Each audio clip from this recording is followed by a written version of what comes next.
This week's Smackdown.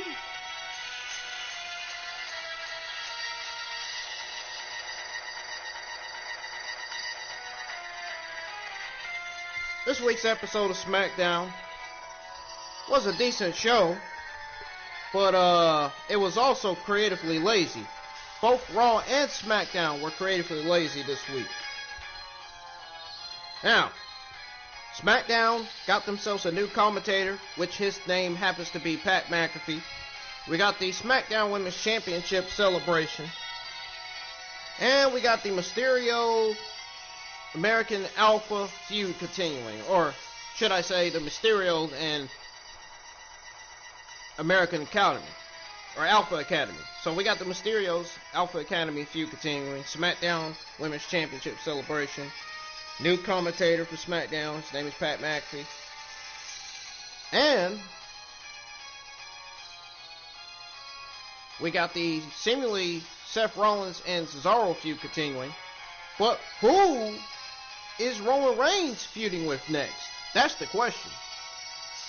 Could Roman Reigns' next feud perhaps be with Cesaro? Could Cesaro be feuding with two heels? I don't think that makes sense to me. Do you?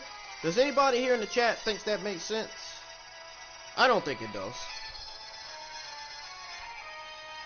And Apollo Crews continues his feud with Big E. Big E wasn't on the show this week. Neither was Edge nor Bryan.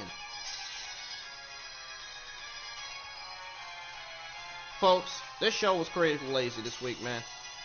We are going to talk about it. We're going to break it down, man. You know how I break it down on my reviews. This is going to be a normal, solid review as usual. Like it always is. Almost 100% of the time. I got your SmackDown news on Aleister Black. And I got your SmackDown, also got your SmackDown news on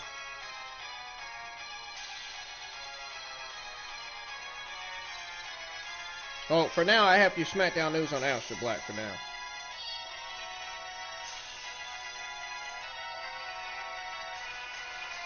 So yeah, I got your SmackDown news on Aleister Black, but I also got news on WWE as well. And I got some news on WWE booking a big match for Raw next week, which that match is probably not going to interest anyone in watching anyway. I mean, Monday Night Raw is complete garbage every week, right? Just saying. So I got your SmackDown news. We're going to go over everything that went down on this week's episode of SmackDown right here on my Ingram Wrestling News and Gaming YouTube channel.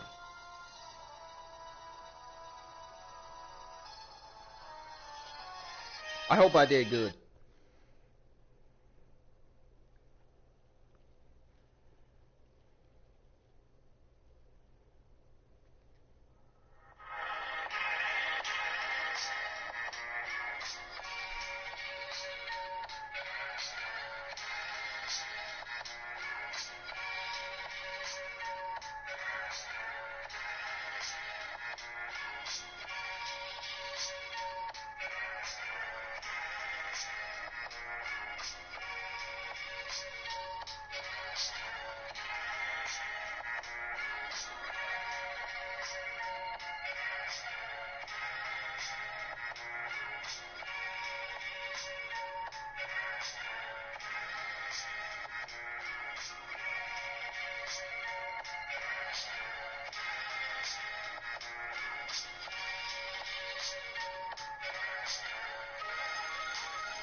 Ladies and gentlemen, welcome back to my Ingram Wrestling News YouTube channel, man. I'm IWN's very own Brennan, and I'm here live with your April the 16th, 2021 Smackdown review. Now, I'm sorry I kind of did a little bit bad in the intro with the introduction. Come to find out, I only had news on Aleister Black in WWE. I thought I had more news, but I only had news specifically on, like I said, Aleister Black in WWE. So, I kind of couldn't remember what other news I had. So, sorry for the bad introduction. But, welcome back to the channel, man. If you're new to the channel, hit that subscribe button, turn on the bell for all notifications. And also follow me on Twitter at Ingram Wrestling for the latest WWE and AEW news. I will be dropping an Ingram Wrestling news video on Chelsea Green possibly signing with AEW tomorrow. Yes, I am going to be doing an Ingram Wrestling news video on that because that needs to be notified. I am going to mention that she could also be going to Impact because that's where her husband Zack Ryder wrestles at. And that is where her best friend, the Impact Women's Champion, Deonna Purrazzo, wrestles currently. So if anything, she might need to go to Impact. I mean, Impact is a shitty show, which we all know, but her signing with AEW would be great. I don't think Zack Ryder wouldn't want her on Impact anyway. Hell, bad as they're doing over there.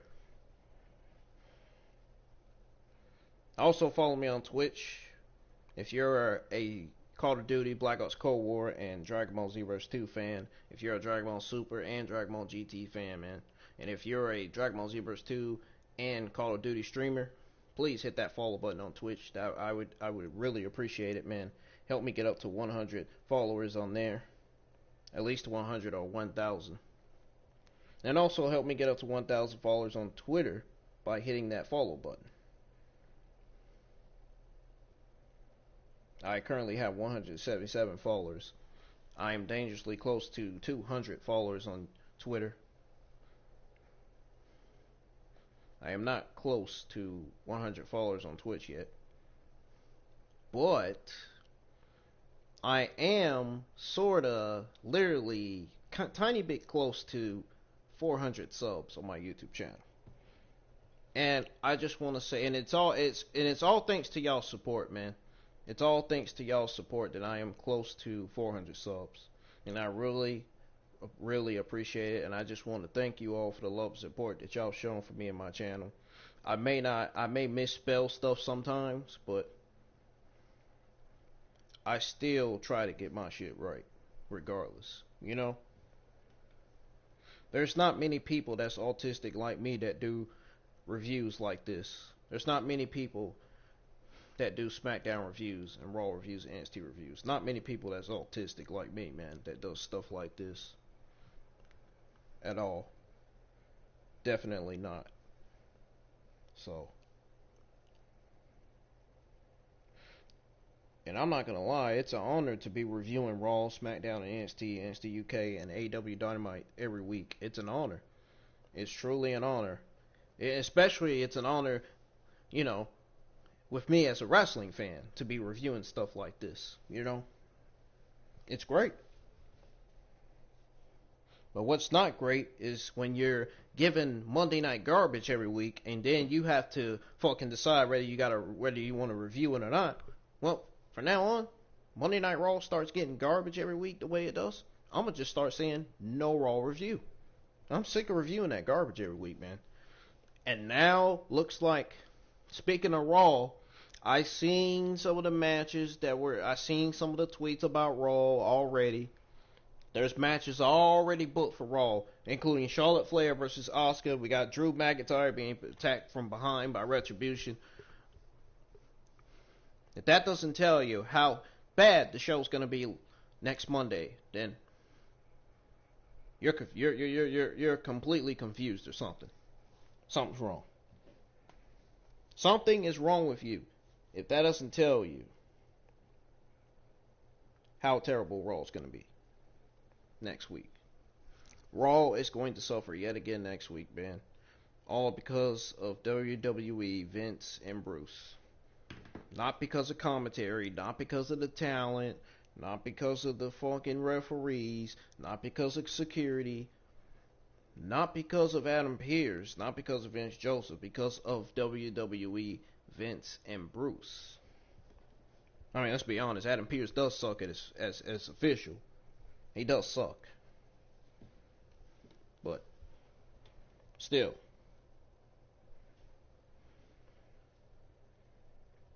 Shows are never going to get better until Vince is removed and until Bruce is fired. It's simple, folks. I've said this time again.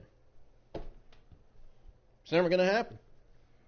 You want better shows? It's never going to happen until, again, Vince gets removed and until Bruce gets fired.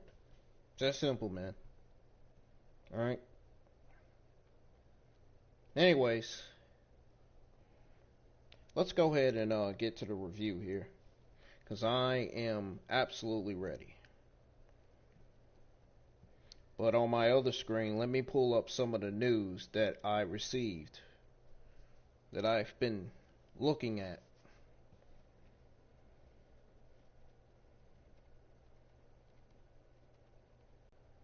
Let me find it.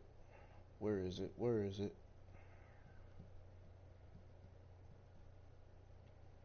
No, that's not it.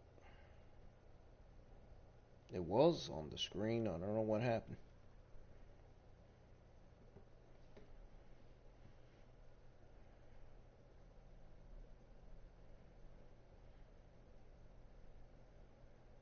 There it is. There it is. Okay. Now, we're actually going to go ahead and get started with the review now. Now that I done pulled up all the news that I'm going to review to you all on Aleister Black and WWE at the end of the Smackdown review. So,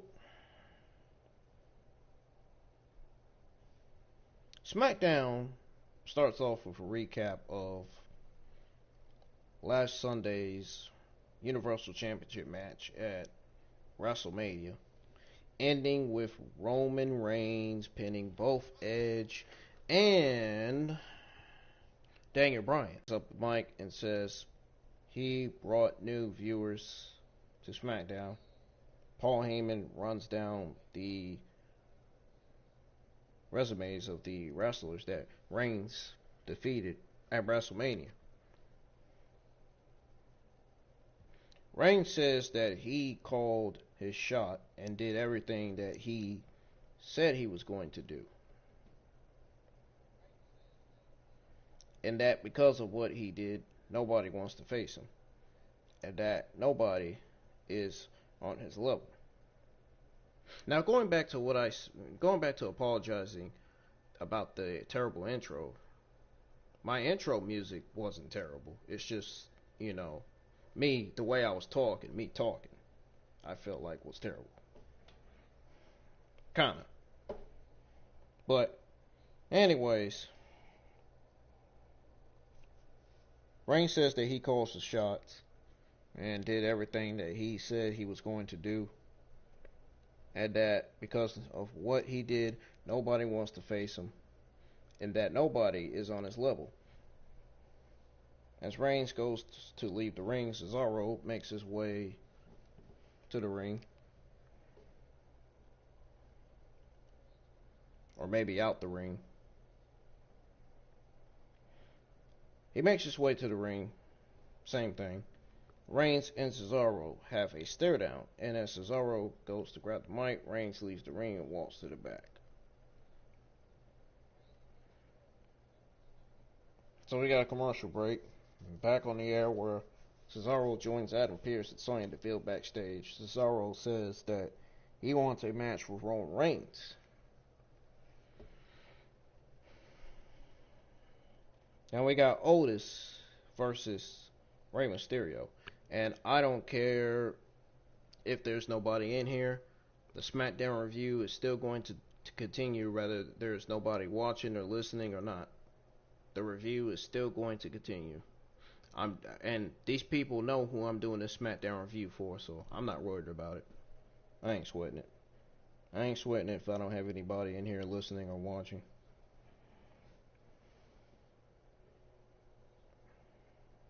Or it must be my fucking internet that's messing up the stream, that's making the stream load on my phone. Maybe that's why nobody hadn't came in here, hadn't joined the live chat. But anyways, Rey Mysterio versus Otis. This match did not last long. So the match begins with Otis immediately knocking Mysterio to the ground. Otis picks up Mysterio and hits him with a press slam before throwing him outside the ring. Mysterio tries to go to the top rope, but is knocked down by Otis. Mysterio avoids Otis charging at him in the corner. Otis catches Mysterio in midair and slams Mysterio to the mat. Otis misses a top rope dive as both men are down. Mysterio hits a 619 after Otis catches Mysterio in the air. Mysterio is able to counter into a pin for the 3 count. Now, my thoughts on this match. To be honest, I wasn't really interested in this match. It was kind of boring, and it wasn't much to go on, nor did it particularly advance on the ongoing rivalry between the two teams. It was instead a match that existed solely to remind fans the duos continue to feud, but there's an argument to be made that, Otis should not be losing, especially as WWE tries to build him into a dominant big man heel. But the company has never hesitated to book finishes like this one, regardless of the repercussions on the talent. So it sounds to me like WWE is continuing to build up Otis as this dangerous, dominant monster. But I don't know, man. I don't know what this is leading to. I don't know what the Mysterios and Alpha Academy feud is leading to. I guess we'll find out sooner rather than later.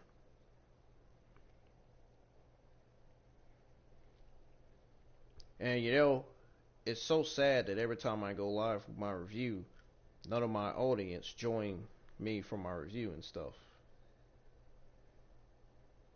If you think this is a gameplay, if you think for 1 second that this is a gameplay, you are a big fat liar.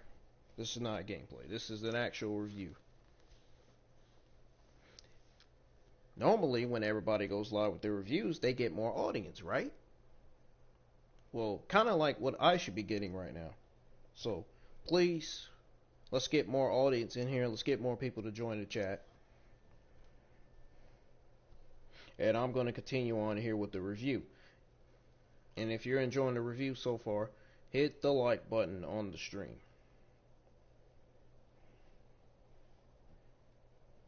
Anyways, had a commercial break back live where Paul Heyman is interviewed backstage, where Heyman says that Reigns will accept Cesaro's challenge, and says that Cesaro is physically capable, but is nothing more than a joke that will end tonight.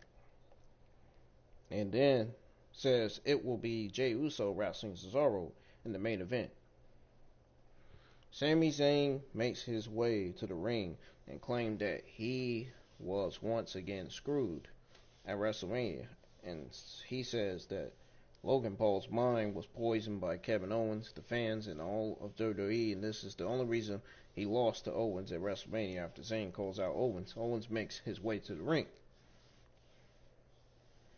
So we got Zayn versus Owens. Again, folks, can't believe we got Zayn versus Owens again. Is it me, or was WWE being creatively lazy on this KO and Zayn feud? I think they were. I don't know about you all. Just everything that was booked on this show felt so lazy, man. Decent show, yet felt so freaking lazy. Creatively lazy, man. For real. It didn't feel right. This show definitely didn't feel right. It felt decent, but didn't feel right. It's almost like Vince and Bruce wanted it to be creative lazy, and they just wanted to give us this garbage that we don't want. You know? I mean, it wasn't garbage, but you know what I mean. I'm actually referring to Raw, too. If you notice the bass coming out of my voice.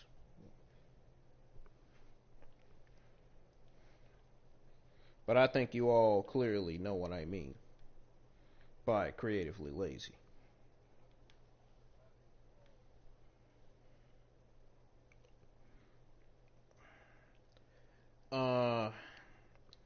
I think the match at WrestleMania was definitely better than their match on SmackDown. Because, for the simple fact that this match didn't really last long. So, as soon as the match starts, Sami Zayn rolls outside the ring. And Owens is able to get Zayn and hits Zayn with strikes in the corner. So Owens hits a lariat and a running senton. Zayn rolls out of the way of a cannonball and Zayn starts to strike Owens on the mat. The two trade strikes in the corner. Zayn reverses an Irish whip to a kick before Owens counters and chops Zayn with Zayn on the top rope. Both men on the top rope where Zayn hits a sunset flip powerbomb for a 2 count. Commercial break. Back live with both men on the top rope. Zayn misses a top rope dive and Owens hits a super kick for a 2 count. Owens hits a top rope swanton and gets a 2 count. Zayn rolls outside the ring and Owens runs after and catches him. Owens throws Zayn to the barricade and throws Zayn back to the ring. Zayn avoids a pop-up powerbomb before being hit with a knee to the head for a 2 count. So then, once again, Zayn rolls outside the ring and walks away from the ring as the referee makes the 10 count. Now, this shit right here was garbage. They're not garbage, but this match was typical garbage because, you know, it could have lasted longer than this if KO and Sami Zayn were gonna give us their best performance, you know, if they were gonna go head to head. But it's not like we expected that this rematch was gonna happen, you know? I don't know, I don't know why they would book rematches after a fucking pay-per-view. They do this shit every single time, man. Does anybody not know how annoying that gets? Anybody? Probably not. Probably because they don't care. They only care about what they think and not what nobody else thinks. That's probably why they don't think it's annoying.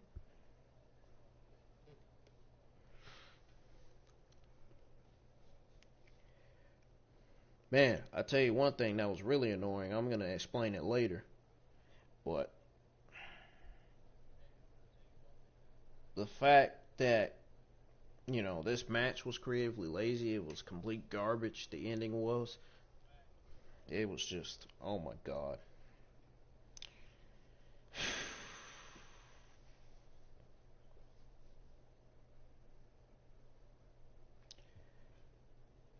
I don't know what to say, but other than my analyst thoughts on this match, it was, you know, even a relevantly London Owens Zayn match. You know, it was still pretty damn good. And there was a testament to the performers for as well and their, chemistry with each other. Because, Zayn and Kevin's are known for having so much chemistry with each other in the ring. Because they went against each other so many times, man. That's why we've seen so many Blue Thunder bombs and so many fucking cannonballs and so many pop-up power bombs, you know what I mean? But this was hurt by the commentary breaks. And the fact that the match was broken into pieces with no real chance to establish flow or any story to speak of. Still, it was, an entertaining romp that didn't really add to the feud. Ending was still terrible, though. But damn sure, it damn sure will continue.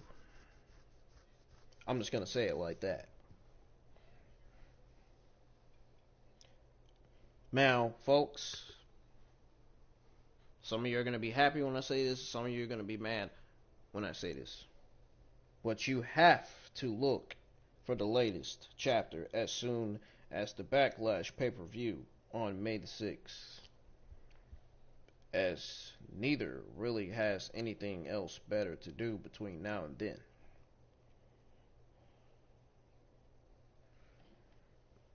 So it makes me wonder if Kevin Owens versus Sami Zayn will be booked for Backlash on May or not. Yeah, they're probably going to end up booking rematches on the Backlash pay-per-view. Jesus Christ. And is it going to deliver? Probably not. Probably not, because Vince and Bruce are still in charge, so these shows are not going to deliver. The Backlash pay-per-view is not going to deliver, especially if Vince and Bruce are running both Raw and SmackDown. Bruce is chairman. Vince is chairman. Bruce as executive director.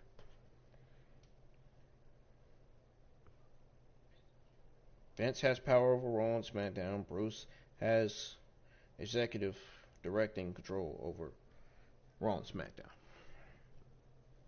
Which I'm still not happy about to this day. I wish Bruce was fired and I wish Vince was removed. And I'm pretty sure everybody in the IWC community wished that too.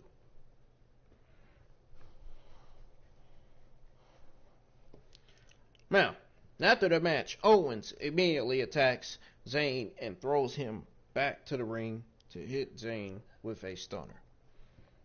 Good for a KO. That's my reaction. Anyways, Apollo Crews is backstage celebrating his Intercontinental Championship victory, where he says he would give a rematch to Big E. But Big E is not there thanks to commentary. Or should I say, Commander, as he's known as. Do you guys really want me to say his name? Fine. Dabba-Kato! Right? The Nigerian nail. Whatever. Street Profits make their way out to the ring to celebrate Bianca Belair's WrestleMania victory. Don't think I'm drunk. I don't sound like I'm drunk, because I know some of you are going to fucking say some negative shit. So we got a commercial break right after the Street Profits made their way out to the ring to celebrate Bianca Belair's WrestleMania victory. SmackDown returns with the Street Profits in the ring. They say that tonight they will take on the tag team champions from. They will take the tag team champions from Dolph Ziggler and Robert Roode, the Dirty Dawgs. Hey, roof. Woohoo. They cut to a video package recapping Bianca Belair's victory at WrestleMania. And I'm here to spoil you that the Street Profits did not win their titles back. Instead, we had Dolph Ziggler and Rude retaining. Just thought I'd give you that spoiler alert. Before I even get to what happened with the match, Montez Ford introduces your new SmackDown Women's Champion, Bianca Belair. Bianca Belair makes her way out to the ring wearing her new championship belt. She grabs the mic and says that she feels so blessed and that she never stopped believing that this moment was possible. Belair cites her family as inspiration, and that was everybody has their own EST in them. Belair thanks Sasha Banks for pushing her and that they both made history together. Belair says that we are just getting started creating history. Belair and the Street Profits hug in the center of the ring. Now, I'm starting to think we are going to see a heel Sasha Banks. I don't know if that's possible or not. But I don't know if anybody would want to see the reunion of Bayley and Sasha Banks again. We could see that. We could not. I don't know. Instead, we could see a Belair and Bayley feud. Guess we'll have to see. But first, wait a minute. First, let me give you my thoughts on the SmackDown Women's Championship show celebration for Bianca Belair. You know? Celebration, show a little appreciation. That's what I said. I said it. Yes, I did. Do I stutter? No. She actually did win that SmackDown Women's Championship. And I don't think Sasha Banks' legs were on the ropes either. Might have been, might have not. We'll find out though. And Bayley, that promo that Bayley cut, I think Bayley is trying to get under Bianca Belair's skin. I think that's what Bayley's trying to do. She's playing mind games. Reminds me of The Fiend. Playing mind games. You know, who, by the way, got completely wasted and buried at the hands of WWE Vince and Bruce in his, loss against Randy Orton. Lost on his second WrestleMania in a row. Right? Or was that his first WrestleMania loss? I think it was his second WrestleMania loss, in my opinion. Bray Wyatt, it's clear that Bray Wyatt, the Fiend, does not have control of his own character. I think it's Vince and Bruce that has control of his character. The way they are booking him in matches and having him losing and shit. My God, man. Now, back to my thoughts on the SmackDown Women's Championship celebration. I got some good things to say about it. It was never meant to be anything more than a celebrating promo from Bianca Belair in that regard. It worked. It really, really fucking worked. Now, she was overjoyed. Charismatic and made sure those patiently tuning in for the first time knew exactly what she is all about, of course. Banks being infuriated makes sense, as does Bayley's attempt to jump right back into the title picture without earning her way there. Both brief glimpses of the future of the division were true to those particular characters and set Belair up with two ready-made programs. Now, there are far worse ways to spotlight your new champion than by having her battle two of the most decorated and celebrated women of all time.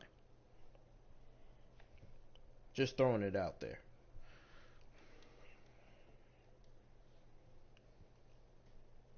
Now, Banks is interviewed. She's interviewed backstage. She says off the scar that Baszler left in their match before angrily storming off from the interview. Oh yeah, she looked real angry. Real mad. I don't blame her. I don't blame her one bit. That right there looked like that hurt. Wow. That really looked like that hurt, man. Seriously. We got the SmackDown Tag Team Championship match. Dolph Ziggler, Robert Roode defending their SmackDown Tag Team Champions against the Street Profits. Now the championship match begins with Dolph Ziggler and Angelo Dawkins.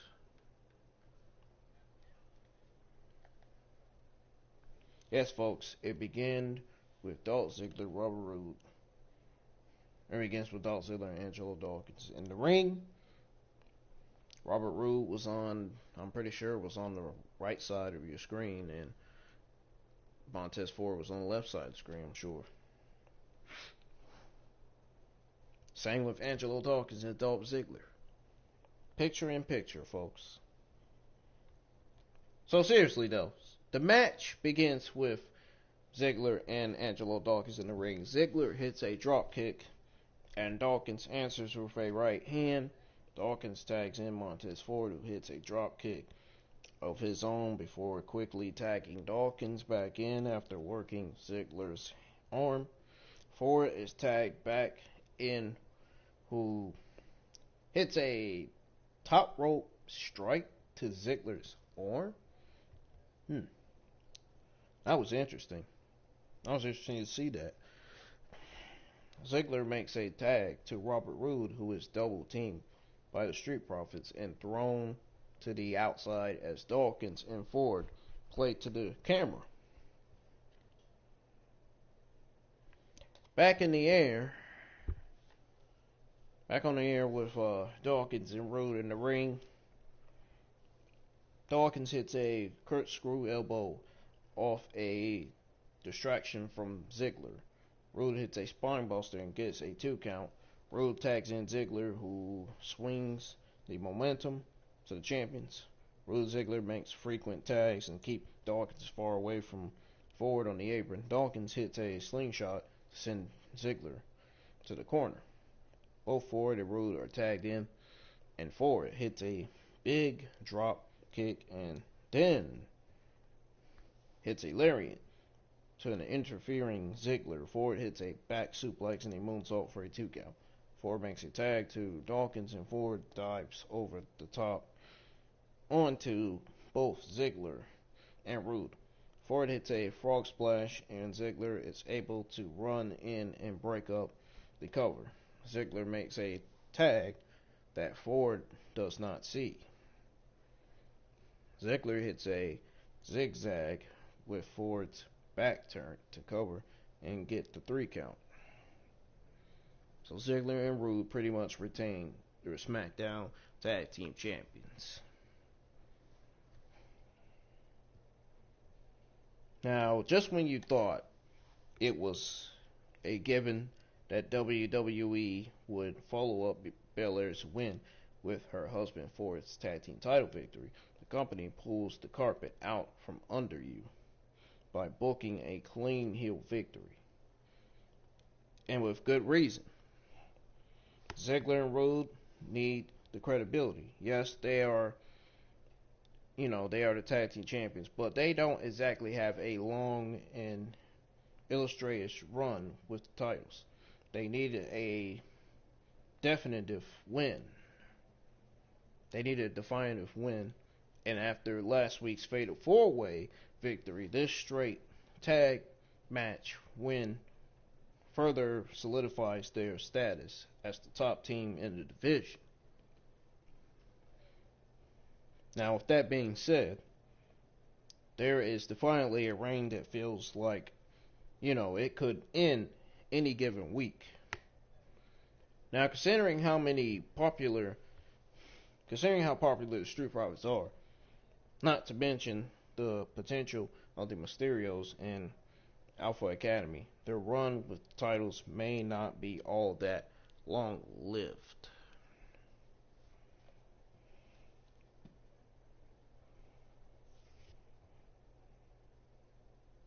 Cesaro's interview backstage, he says that Heyman is wrong about one thing, and says that he does belong in the ring with Roman Reigns and that he will beat Jey Uso tonight. We got a terrible Natalya versus Shayna Baszler match. Again, for the fourth week in a row. If they're not feuding, stop booking the same matches every week.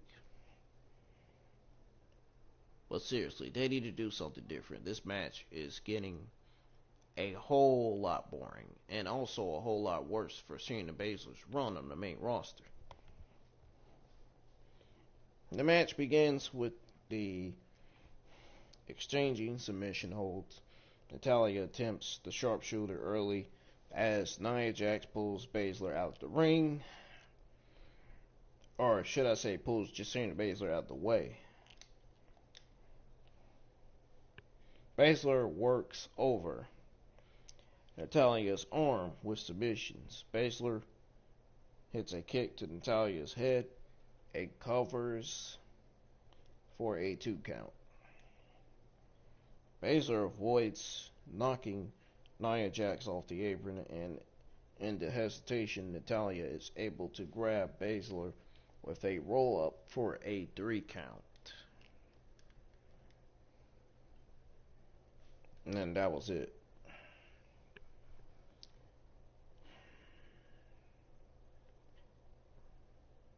This was definitely a thing that happened.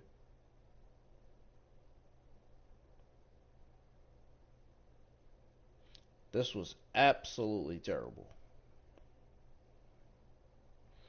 Now, the match did nothing to benefit Natalya in that it was such a fluke roll-up that no one will buy it seriously. Despite the fact that I'm not fans of Natalya, Tamina, nor Nia Jax. Tamina rocking Jax wasn't even a particularly cool development because, we saw the two exchange blows at WrestleMania. This was a retreat that accomplished little and failed to build genuine excitement for the team's next match. Obviously. Yeah, this was fucking terrible. They do not need to book shit like this again. This was absolutely complete garbage. It really was.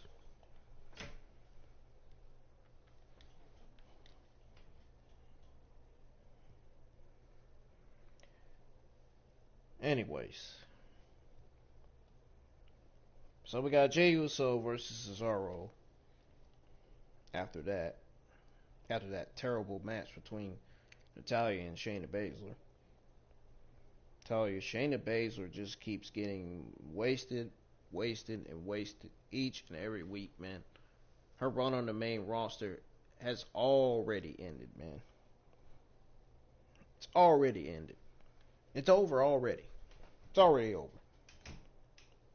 Might as well say it's over before it even starts. It's obviously over now because she's paired up with Nia Jax.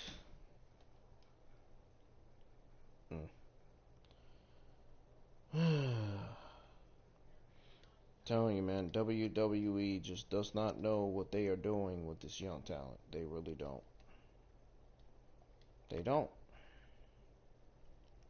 They don't know what they're doing with this young talent at all, man. Yeah, you know what? And you know what? It's absolutely sad, man. It really, really, really is. My God, talk about a fucking letdown. Anyways, the match begins with a slam from Cesaro, followed by Uso working Cesaro's arm in the corner. This match didn't really last that long either, by the way. Cesaro catches a kick from Uso before Cesaro hits a kick of his own. Now back on the air, where Uso hits a Samoan drop for a 2 count.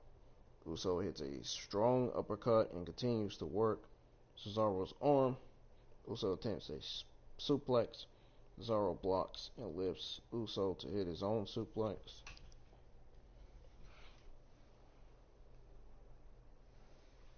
And we got Cesaro hitting a flying crossbody and gets a 2 count.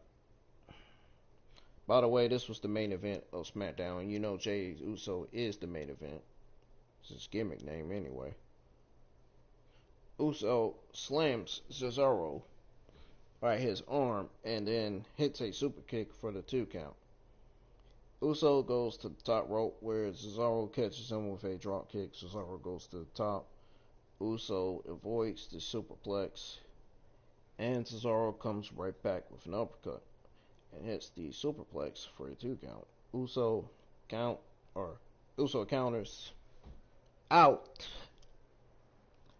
of the neutralizer. I'm getting so sleepy. I about fell asleep already.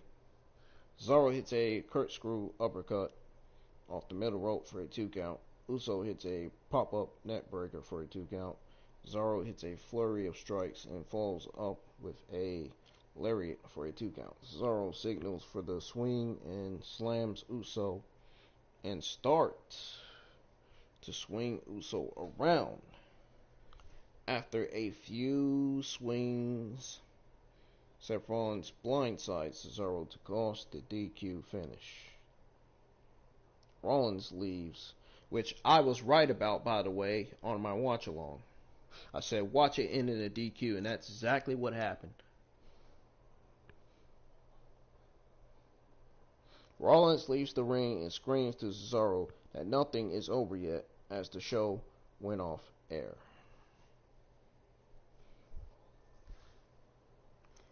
My thoughts, analyst thoughts on this. Honestly, Cesaro and Uso were really hitting their stride just as Rollins interfered, robbing fans of a defensive conclusion of the match. What Rollins' victory does is set up a potential 3-way feud over the Universal Championship, or at the very least, keeps the prospects of Cesaro challenging alive while he settles things with Rollins. Now the concern is that WWE will do what it does and book a finish to end Cesaro's inevitable next match with Rollins, in which all of the goodwill built at WrestleMania is lost as the Architect gets his win back. Which, that's kind of fucked up if you ask me. It's really fucked up. It will be imperative for WWE to avoid that particular finish or risk leaving fans wondering why it even bothered to put the Swiss Superman over on wrestling's biggest stage. The absence of Reigns at the very end of the show would seem to suggest that Cesaro may not be his next pay-per-view opponent, though the lack of Edge and Bryan on tonight's show would seem to suggest they're out of the picture too. Yeah, great. Just what I needed to mention on the review here. Great. Fucking great, man. Wow. Well, you heard it first thing, folks. It's the truth. What I say, what I read to you, and what I say to you, and when I give you my analyst thoughts, all that shit is true.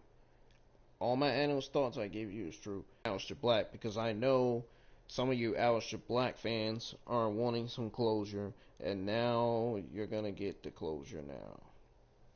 You are actually going to get the closure.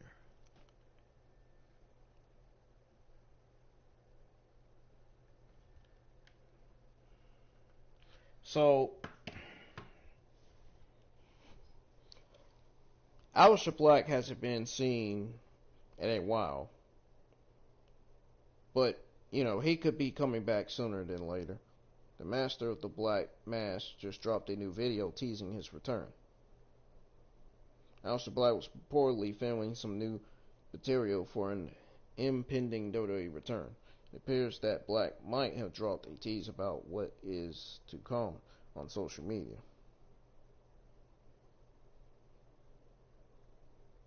So, we'll have to see what WWE does with the former NXT champion. He has a ton of potential. Vince McMahon thought he was missing something. Hopefully they will find that something so Aleister Black can get back to business. Now, I got some news on WWE lying to superstars about being on the chopping block for release. I got some news on that. So, it says here that WWE released 10 superstars from their contracts on April the 15th. 1 year removed from the company's last massive cuts. Some superstars had an idea this might be coming, and they asked about it only to receive a lie in response. According to Fightful, word made its way around backstage in WWE a couple of months ago that there could be cuts. Multiple people among cuts asked about whether they would be released, and they were told that they would be fine. That turned out to not be the case at all.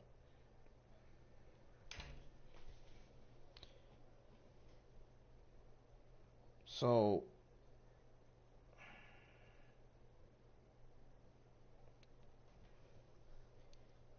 this is what Fightful Select said, and I quote, multiple people among the cuts had inquired about whether or not they were on the chopping block and were told they weren't going to be among them, only to be cut.